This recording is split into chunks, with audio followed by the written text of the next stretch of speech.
Hello students, this is Sunny Dev and today I am going to discuss the next topic of land resources of class 8, that is land use pattern. Land use pattern. Last video में जो मैंने discuss किया था कि land use क्या है, land क्या है, लैंड के टाइप डिस्कस किए थे, प्राइवेट लैंड और कम्युनिटी लैंड। उसके बाद इम्पोर्टेंस क्या था लैंड का, ये आगे डिस्कस करेंगे आज। और लैंड यूज पैटर्न क्या है, सबसे पहले बात करते हैं कि इम्पोर्टेंट टॉपिक है इस लैंड रिसोर्सेस में। एक सबसे इम्पोर्टेंट टॉपिक है वो है लैंड यूज पैटर्न। तो ये क्या है, तो ले आउट, इसको हम कह सकते हैं कि द ले आउट और अरेंजमेंट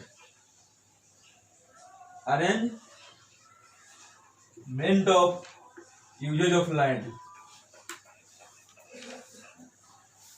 क्या है, तो द ले आउट और arrangement of uses of land it's called land use pattern. यानी कि लैंड का एक अरेंजमेंट तरीके से यूज करना ही क्या कहलाता है, लैंड यूज पैटर्न कहलाता है। क्लियर। अब लैंड यूज पैटर्न की बात करते हैं तो लैंड यूज करते कहाँ है, लैंड यूज पैटर्न की बात करते हैं तो लैंड यूज करते कहाँ है। तो सबसे पहले की बात करते हैं तो सबसे पहला पॉइंट आता है एग्रीकल्चर। क्या आता है, एग्रीकल्चर। फिर आता है फॉरेस्ट्री। क्या आता है, agriculture, forestry, mining, building, mining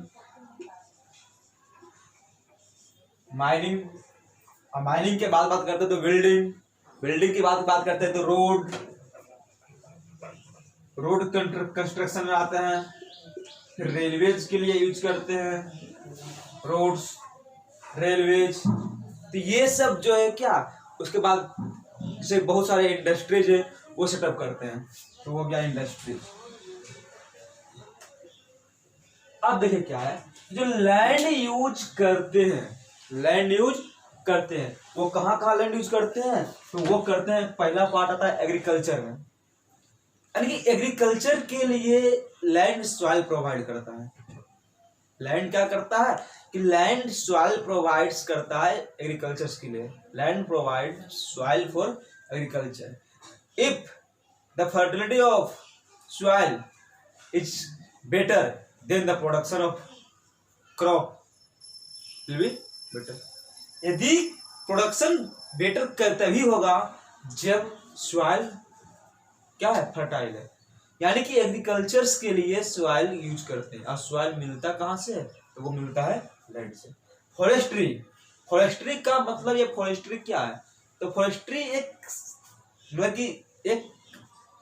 मतलब कि सुटेबल वे में, एक रो में प्लांट्स लगाना, फॉरेस्ट लगाना, जहां पर प्रीवियसली जब जो प्लांट्स है, जो ट्रीज है, उसको हम काटते हैं, उसके जगह पे एक नए प्लांट्स एक ही कैटेगरी के लगाते हैं, तो उसको हम बोलते हैं फॉरेस्ट्री।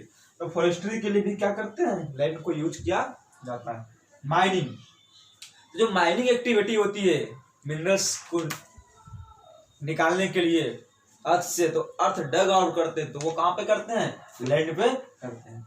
बिल्डिंग, अब बिल्डिंग में क्या हो गया, जैसे बिल्डिंग की बात करते हैं तो घर बनाने के लिए, ब्रिज कंस्ट्रक्शन के लिए, तो ये बिल्डिंग्स बना रहे हैं लोग, अपने रहने के लिए घर बना रहे हैं, तो ये कहाँ से मिलेगा, तो ये लैंड प्रोवाइड करता है।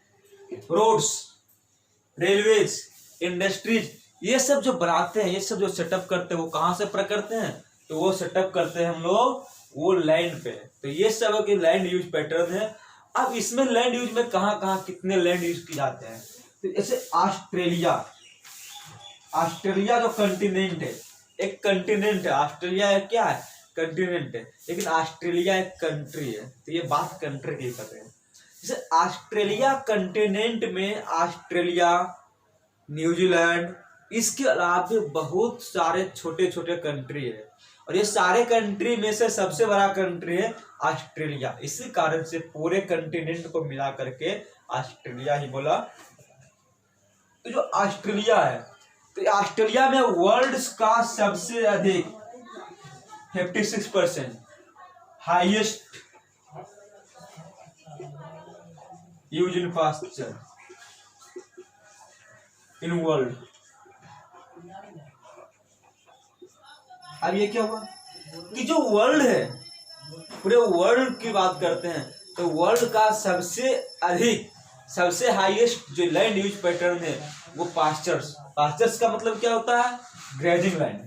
क्या होता है? Grazing land. तो कैटल को फीड करने के लिए, ग्रेज करने के लिए जो ग्रेजिंग लैंड बनाए जाते हैं, चारागाह बोलते हैं हिंदी में। तो चराने के लिए जो ग्रेजिंग लैंड होते हैं वो सबसे ज्यादा कहाँ पर है? तो वो सबसे ज्यादा है ऑस्ट्रेलिया में। पूरे वर्ल्ड में सबसे ज्यादा यूज कहाँ हो रहा है? ऑस्ट्रेलिया। ऑस्ट्रेलिया का जो टोटल लैंड है उसका 56%, ऑस्ट्रेलिया का टोटल लैंड का 56% जो है वो क्या यूज किया जा रहा है? तो एज ए पास्चर। उसके बाद बात करते हैं कि क्रॉप लैंड की बात करते हैं। तो क्रॉप लैंड में सबसे अधिक, क्रॉप का मतलब क्या हुआ? इंडिया। किसका नाम आता है? इंडिया। क्रॉप लैंड कितना परसेंट है?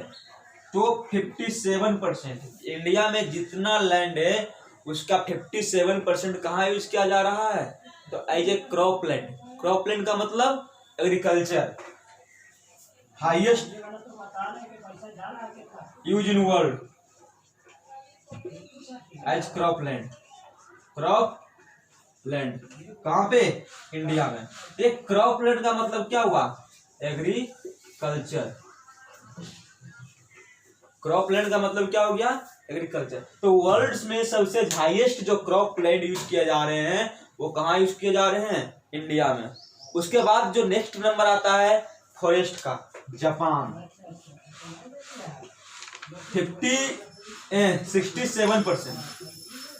67%।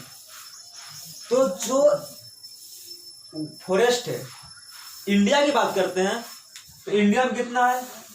Forest highest use in world as forest. अब फॉरेस्ट की बात करते हैं तो इंडिया में कितना है बाबू? इंडिया में ओनली 22%, 22.78%। ये अकॉर्डिंग टू 89 है, 2008-9। तो इंडिया मात्र 22.78%, और अभी तो और भी कम हो गया है। लेकिन जापान एक छोटा सा कंट्री है, बहुत ही छोटा। इंडिया का कंपैरिजन करें तो बहुत ही छोटा कंट्री है, लेकिन उसका जितना लैंड जापान के पास है उसका 67% फॉरेस्ट है। 67% फॉरेस्ट है। कहाँ पे? जापान में। और सबसे अधिक फॉरेस्ट है पूरे वर्ल्ड में। ठीक है। उसके बाद ये हो गया यूएसए। यूएसए एक बहुत बड़ा कंट्री है, लेकिन वहां का क्रॉप लैंड है ओनली 21%। यूएसए में कितना क्रॉप लैंड है? क्रॉप लैंड यूएसए ये लिखे हैं। इंडिया में 57% है, लेकिन यूएसए में यही चीज कितना हो जाता है? 21%। तो ये था लैंड यूज पैटर्न। ये था लैंड यूज पैटर्न। अभी लैंड यूज पैटर्न को इफेक्ट करने के लिए लैंड कहीं ज्यादा यूज हो रहा है, कहीं कम यूज हो रहा है। इसका मतलब ये नहीं कि वहाँ यूज करने वाले कम है, सिर्फ एक फैक्टर में। इसमें बहुत सारे फैक्टर्स है, इसमें बहुत सारे फैक्टर्स है। ओके, तो अब हम बात करते हैं कि फैक्टर्स कौन कौन से हैं। स्क्रीनशॉट ले सकते हैं इसको।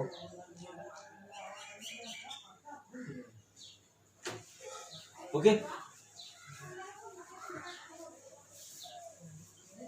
नेक्स्ट जो इसका पॉइंट है वो पॉइंट क्या है? तो ये समझ में आ चुका है कि लैंड यूज पैटर्न होता क्या है। तो लेआउट और अरेंजमेंट, लेआउट और अरेंजमेंट ऑफ लैंड यूज, इसका लैंड यूज पैटर्न। उसके बाद इसमें कौन कौन से कहां पर कितना यूज किए जा रहे हैं ये समझ में आ रहा है कि लैंड यूज होता कैसे कैसे है, इसमें क्लियर हो चुका है। अब बात करते हैं कि फैक्टर्स, कुछ तो फैक्टर्स होगा जो कहीं के लैंड यूज पैटर्न को अफेक्टेड कर रहा है। अब कहता है कि factors responsible for land use pattern, factor responsible for land use pattern. अब ये दो फैक्टर्स हैं। अब भाई दो ही फैक्टर्स किस हैं, उसके बाद फिर डिवाइड करते हैं। ये दो फैक्टर्स इस तरह से है कि first one is human factor, first one is human factors and second one is physical factors, physical factors. Okay, now what are the human factors? तो ह्यूमन फैक्टर्स कैसे अफेक्टेड करता है, कैसा इफेक्ट डालता है लैंड यूज पैटर्न पे? Human factors में दो आता है। एक बोलते हैं हम लोग पॉपुलेशन, एक बोलते हैं हम लोग टेक्नोलॉजी।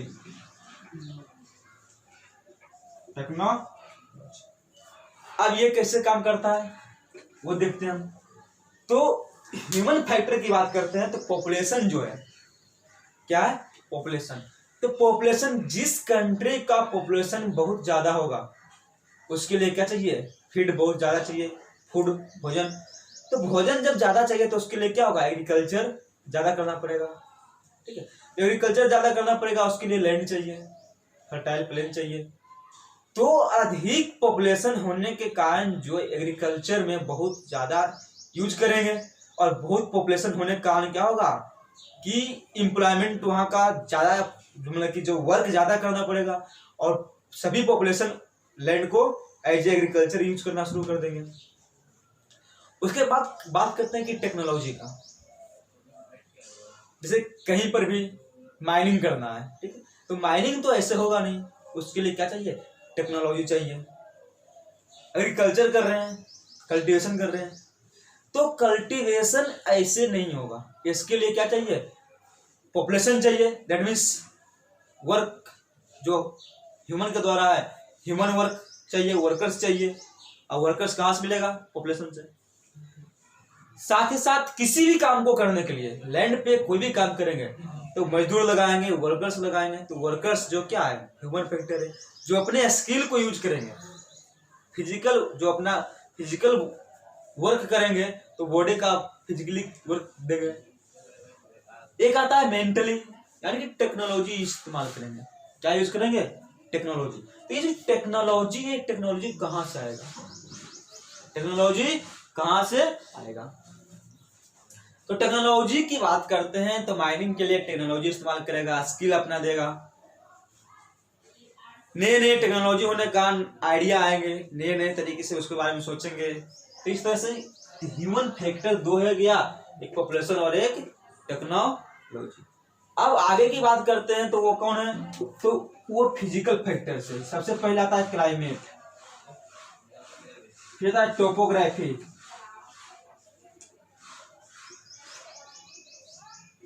क्लाइमेट के बाद टोपोग्राफी, और टोपोग्राफी के बाद जो दूसरा फंक्शन बनता है सॉइल। अब क्लाइमेट में हो गया, क्लाइमेट में क्या हो गया? Sunlight, precipitation. अब ये सनलाइट क्या है? सनलाइट, क्लाइमेट की बात करते हैं कैसे? जैसे हम एग्रीकल्चर कर रहे हैं, कल्टीवेशन कर रहे हैं, तो क्लाइमेट एक इंपॉर्टेंट फैक्टर बनता है। रेनफॉल होगा, सनलाइट का मतलब फोटोसिंथेसिस, जिसको बोलते हैं टेम्परेचर। क्या बोलते हैं? टेम्परेचर। तो ये जो फोटो पीरियड जो हो गया, यानी कि टेम्परेचर चाहिए। टेम्परेचर डिपेंड करता है use of land, use of soil. High temperature वाले जो क्रॉप है वो ग्रो करेंगे। जो फॉरेस्ट में वेजिटेशन है वो हाई टेम्परेचर वाले में अलग तरीके से ग्रो होंगे। टोपोग्राफी मतलब होता है क्या? कंस्ट्रक्शन ऑफ, मतलब कि स्ट्रक्चर ऑफ लैंड। टोपोग्राफी का मतलब स्ट्रक्चर ऑफ लैंड। कहीं पे लैंड प्लेन है, कहीं पे लैंड अप से, कहीं पे डाउन से, कहीं पर माउंटेन से, कहीं पे प्लेट्यू है। तो माउंटेन्स पे जनरली क्या ग्रो होगा? फॉरेस्ट ग्रो करेंगे। प्लेन एरिया में क्या होगा? जो प्लेन लैंड है वहां पे एग्रीकल्चर प्रोवाइड होगा, इंडस्ट्री सेटअप होगा। इंडस्ट्री सेटअप करने के लिए टेक्नोलॉजी चाहिए, घर बनाएंगे, रोड बनाएंगे, रेलवे बनाएंगे, तो ये सब जो घर, बिल्डिंग्स, रोडवेज, रेलवेज, ये सब जो रोड्स बनाएंगे, रेल जो ट्रैक बनाएंगे, वो सब प्लेन लैंड पे बेटर होगा। यानी कि टोपोग्राफी भी एक इम्पोर्टेंट सवाल। तो फर्टिलिटी ऑफ सॉइल डिटरमाइन करता है कि लैंड को यूज हम कैसे करेंगे। जहां तक लैंड फर्टाइल होगा, सॉइल फर्टाइल होगा, कल्टीवेशन का जो ग्रोथ होगा, क्रॉप का जो प्रोडक्शन होगा, वो क्या होगा, बेटर होगा। तो ये सब मेन फैक्टर्स थे जो कहीं का भी जो है लैंड यूज पैटर्न को डिटरमिनेशन करता है, डिटरमाइन करता है। अब इसके बाद बात करते हैं हम लोग लैंड कंजर्वेशन और लैंड डिग्रेडेशन। उससे पहले हम लोग बात करते हैं यूजफुलनेस ऑफ लैंड।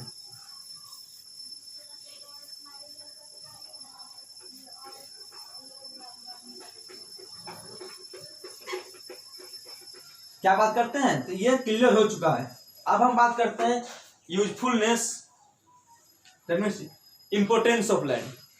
यूजफुलनेस का मतलब इंपोर्टेंस ऑफ लैंड। तो अब ये इंपोर्टेंस ऑफ लैंड कहाँ कैसे होगा, क्या क्या है, ऑलरेडी अभी डिस्कस किए हैं। लैंड प्रोवाइड करता है बहुत सारे animals as well as humans को शेल्टर प्रोवाइड करता है। Lands provide shelters for many organisms. चाहे वो बहुत सारे देखे होंगे कि जो स्मॉल, जो मतलब कि बहुत ही छोटे छोटे जो ऑर्गेनिजम्स है, माइक्रो ऑर्गेनिजम्स है, ये माइक्रो ऑर्गेनिजम्स है, इस सब को लैंड क्या करता है, शेल्टर प्रोवाइड करता है। देखते हैं कि सॉइल में बहुत सारे रहते हैं। एज वेल एज डायरेक्टली और इनडायरेक्टली जितने भी ऑर्गेनिजम्स है, जैसे ह्यूमन घर बनाते हैं कहाँ पे, लैंड पे। एनिमल्स घर बनाते हैं जंगलों में, जंगल कहाँ है, लैंड पे। फॉरेस्ट कहाँ है, लैंड पे। फॉरेस्ट डिपेंड करते हैं लैंड पे, यानी कि फॉरेस्ट के माध्यम से लैंड हमको प्रोवाइड करता है रेजिन, गम्स, और इसके अलावा मेडिसिनल प्लांट्स बहुत सारे हैं जो मेडिसिन प्रोवाइड करते हैं। इंडस्ट्रीज को चलाने के लिए रॉ मटेरियल प्रोवाइड करते हैं। रोड रेलवेज, इंडस्ट्रीज बनाने के लिए लैंड, एक सुटेबल लैंड प्रोवाइड जो होता है, यानी कि ह्यूमन का जो लाइफ है वो ग्रोथ होता है। तो सब किस पे डिपेंड करता है, लैंड पे डिपेंड करता है। ओके, अब हम लोग बात करते हैं कि land degradation and conservation. Land degradation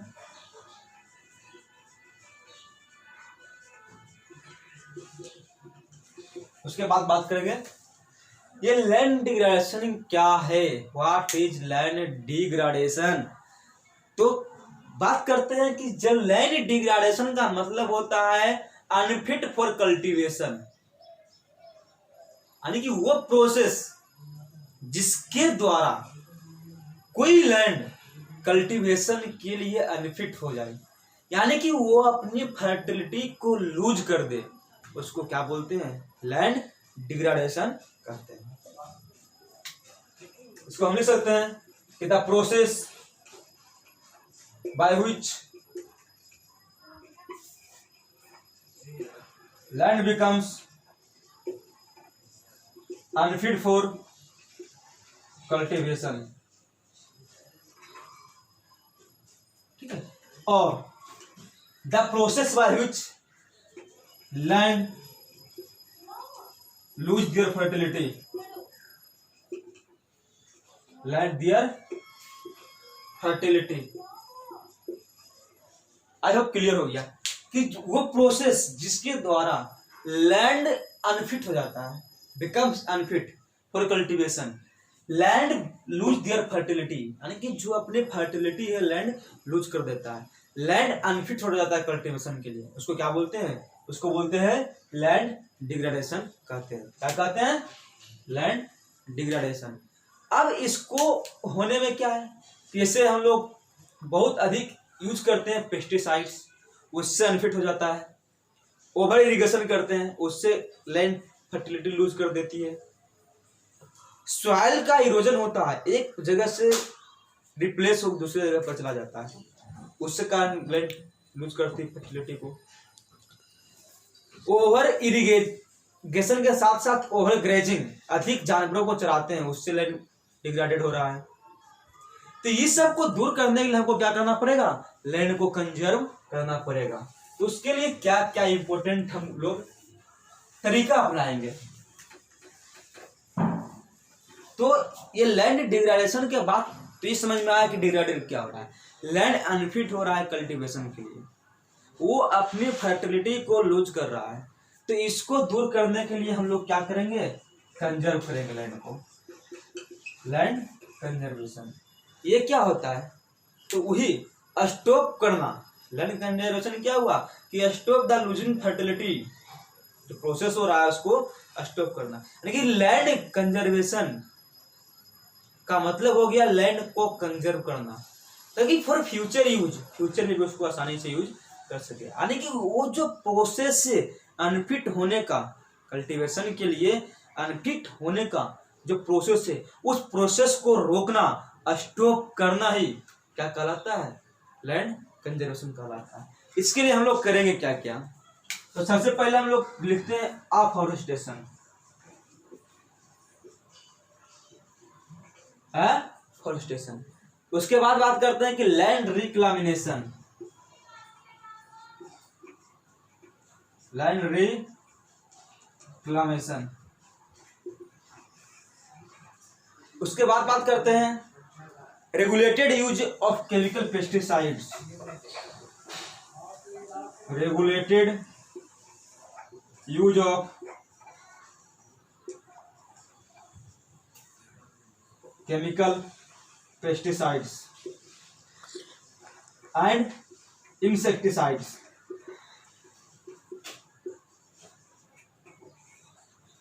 उसके बाद बात करते हैं कि फर्टिलाइजर, किसका fertilizer, proper use of fertilizer, proper use of fertilisers.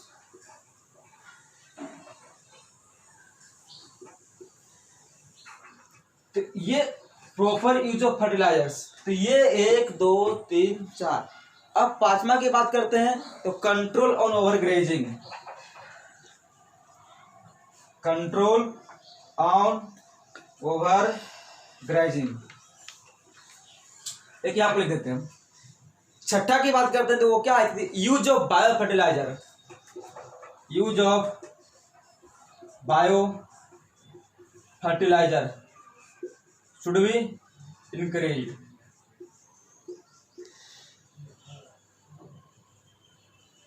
अब देखिए ये एफॉरेस्टेशन क्या है, कहता है कि planting more trees on that area where previously forest is not available,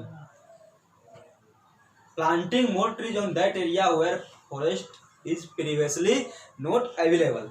कहता है कि वो जगह जहां पर पहले से फॉरेस्ट नहीं था, उस जगह पे अधिक से अधिक ट्री लगाना ही, फॉरेस्ट लगाना ही क्या कहलाता है, अफॉरेस्टेशन कहलाता है। यानी कि डिफॉरेस्टेशन को रोकना और एफॉरेस्टेशन को इंकरेज करना, बढ़ावा देना। उसके बाद आता है लैंड रिक्लामेशन।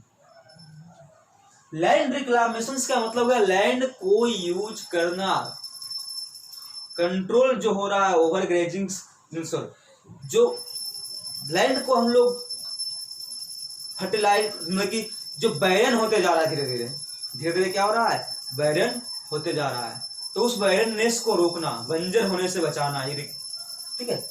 अगला आता है रेगुलेटेड यूज ऑफ, एग्रीकल्चर में बहुत हाई डोज में पेस्टिसाइड्स और इंसेक्टिसाइड्स यूज कर रहे हैं, तो ये केमिकल है और इसका इफेक्ट पड़ता है लैंड पे, और लैंड जो सॉइल है वो अपनी फर्टिलिटी लूज कर देती है, तो उसको कंट्रोल करना है, यानी कि रेगुलेटेड वे में करना। जो अंधाधुन यूज कर रहे हैं उसको नहीं, रेगुलेटेड वे में यूज करना। वही बात आता है कि फर्टिलाइजर अधिक प्रोडक्शन के लिए, प्रोडक्शन बढ़ाने के लिए बहुत ज्यादा फर्टिलाइजर यूज कर रहे हैं, ऐसा नहीं, उसको रेगुलेटेड वे में यूज करना। ओवर ग्रेजिंग, तो ओवर ग्रेजिंग के कारण जो हो रहा है, लैंड जो अनफिट हो रहा है कल्टीवेशन के लिए, उसको हम कंट्रोल करेंगे ओवर ग्रेजिंग पे। लेकिन एक ही ग्रेजिंग लैंड पे बार बार चराएंगे जानवरों को, जब तक उस पर नया प्लांट ग्रास नहीं उगाता है। ठीक है। बायो फर्टिलाइजर, बायो फर्टिलाइजर्स का मतलब हो गया हम लोग जैसे ऑर्गेनिक खाद हो गया, ऑर्गेनिक फर्टिलाइजर बोलते हैं, जो गोबर काव डंग से बनाते हैं, जो वेजिटेबल का जो मतलब कि घर में जो छिलके हैं उसको यूज हम लोग करते हैं। तो ये सब जो सड़ने के बाद फर्टिलाइजर बनता है, तो उससे क्या होता है कि उससे पोल्यूशन भी नहीं होता है, जो लैंड अनफिट हो रहा है वो भी नहीं होगा। तो ये सब को इंकरेज करना, बढ़ावा देना। तो ये टॉपिक था आज, मतलब कि लैंड का जो रिसोर्सेस का अगला टॉपिक पार्ट 2 था, ये कंप्लीट हो चुका है। और नेक्स्ट टॉपिक में हम लोग डिस्कस करेंगे अबाउट सॉइल। तो नेक्स्ट टॉपिक होगा सॉइल, ओके। और अधिक नोटिफिकेशंस के लिए, अधिक जानकारी के लिए कि आपको जो अगले वीडियो का नोटिफिकेशन मिल जाए, इसके लिए प्लीज चैनल्स को सब्सक्राइब करें एंड वीडियो अच्छा लगा तो like and share, okay. Thank you.